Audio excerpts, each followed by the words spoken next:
All views and opinions expressed in this show are solely those of myself and don't represent or reflect the views, policies, or positions of any employer, organization, or professional affiliations. Have you ever doomscrolled so hard you looped back to the beginning?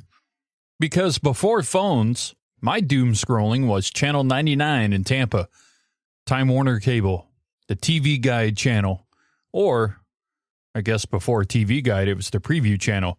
You could catch the scroll halfway through, realize your channel already passed, and then you just stood there in the glow of the television like, yep, this is where I live now. You got to wait for it to come all the way back around. And the weird part is that thing was not just a dumb video on a loop. It was a computer at the cable company generating a live channel for your neighborhood. Today, I want to unpack how preview worked, how it turned into the TV Guide channel, and why it disappeared. Welcome back to the Tyler Woodward Project. I'm Tyler, and if you've ever wondered why old cable TV felt like it had a secret machinery behind it, well, that's because it kind of actually did.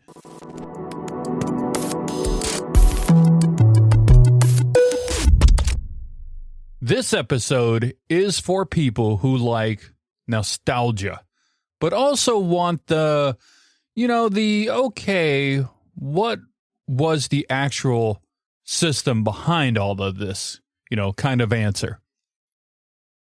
I'm going to keep it practical, what it was, how it ran, where the data came from, what broke, and what eventually replaced it. One quick definition up front.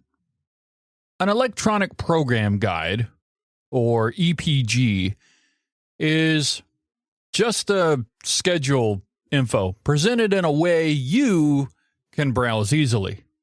Today, that's all, of course, interactive. Back then, it could literally be a whole channel that just scrolled forever. The preview guide, and of course, later, the TV Guide channel, was basically a locally generated channel whose job it was to display your whole provider's listings in a continuous loop. Here's the key detail I think that most people missed. The listing data came in via satellite to a computer at your cable company's head end. And that head-end system created the on-screen guide for your specific lineup. That's why in Tampa, it could feel a little different than maybe some other city, like New York or Atlanta. Even if the brand looked the same, your lineup was your lineup. Now, for the delightfully retro part, if you will, a lot of these systems were powered by Commodore Amiga computers. Yes, the Amiga. I think that's how I say A-M-I-G-A, Amiga. That's what I'm sticking with. The one your friend's cool older brother talked about back in the day. So if the visual style felt computery, well, that's because it was. And if you ever saw the channel glitch out, well, there's a reason those glitches became core memories. Some systems would crash in ways that exposed the Amiga era screen, including the famous Guru meditation style crash. If you don't know about that one, head over to Google. It's a pretty good read. What this meant for, everyday people, well, it was simple. You were watching a piece of infrastructure, not a show. And that infrastructure had its own failure modes, just like anything else. When it broke, you got a rare peek behind the curtain. Also, the format evolved. Earlier versions were more full-screen listings, and then later you got the split screen kind of experience where listings scrolled while a video ran promos and other previews up top. That change matters because it turned a utility into something you could actually watch.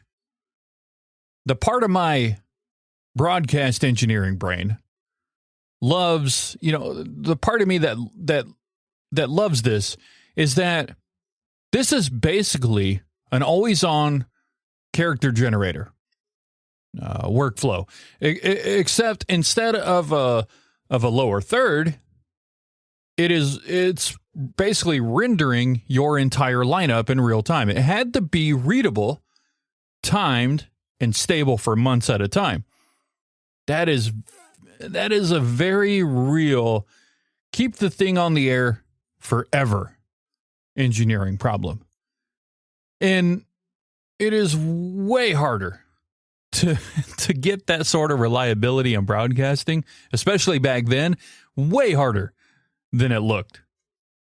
So why did, my Channel 99 feel so hypnotic?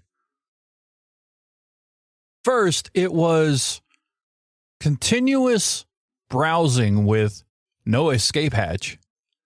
There was no search button, no jump to 8 o'clock in the evening, no filters. You either waited or you gave up. The waiting was the hook, though. Second, it created a looped promise. If you missed your channel, it would come back around. Well, eventually. And your brain would go, okay, I'll just stay here for one more cycle. Third, the previews were, early recommendations, not just personalized. You got whatever promos, trailers, and ads the channel was serving up in that video window at that time. And sometimes that was more interesting than the listings you originally came to the channel for in the first place. What this means for everybody is that we didn't just suddenly become addicted to scrolling in 2016. No, the behavior is older than your smartphone. The phone, it just made it a little more faster and a little more portable. And if your memory includes some recurring host or, something memorable that just got burned into your brain, I believe you. A lot of people remember specific loops and recurring elements because repetition is what burned this channel into the brain. The channel didn't just vanish overnight. It changed purpose. Preview became the TV Guide channel in 1999 after United Video Satellite Group bought TV Guide. And the guide function slowly became less central over time. That shift makes sense if you think about what was happening in cable. The set-top box guide was getting more capable, and it was more, interactive. You could hit the guide button on your remote, bring up the full guide, move around, go to the channel that you wanted to see, go to the time that you wanted to see, maybe even filter by certain categories. If you wanted to watch sports or if you wanted to watch news, entertainment, you could do that. Once you have an interactive guide, the scrolling channel, it's no longer the fastest way to answer what's on at this very time. It becomes sort of a background. Then it becomes branding. Then it becomes a network trying to justify its own existence. What this means for normal people is that the problem got solved in a different way in a different place. Instead of a whole channel dedicated to TV Guide listings, the listings moved into the box UI and later onto your apps. And, you stopped needing Channel 99 because the guide moved closer to your remote control. All right, let's do a few takeaways that you can keep in your back pocket to maybe quiz your friends on later. 1. Preview was local by design. Listing data came in, but the output was generated at the cable company's head end, which is why it matched your provider's lineup instead of some generic national TV guide listing. 2. The Omega at the cable company thing is not just trivia. It's a reminder that a lot of what we call quote-unquote TV is actually computers doing real-time rendering under uptime pressures. 3. The user experience mattered, even when it was slow. A simple readable scroll can be more usable than some complicated user interface, right up until interactivity becomes fast enough to beat it out. If you only remember one thing, remember this. Channel 99, or whatever your preview/TV guide channel was an always-on locally generated service. It felt like magic because it was infrastructure pretending to be TV. So yeah, doom scrolling existed before phones. Mine just had a channel number and a slower refresh rate. And if you grew up on Time Warner Cable in Tampa, you already know the pain of missing your channel and waiting for the loop like it was a punishment. Visit TylerWoodward.me, follow TylerWoodward.me on Threads or Blue Sky.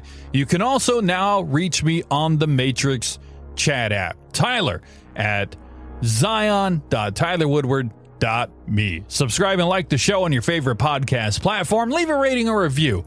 I'm told that helps. I don't know if it actually does. I will catch you next week.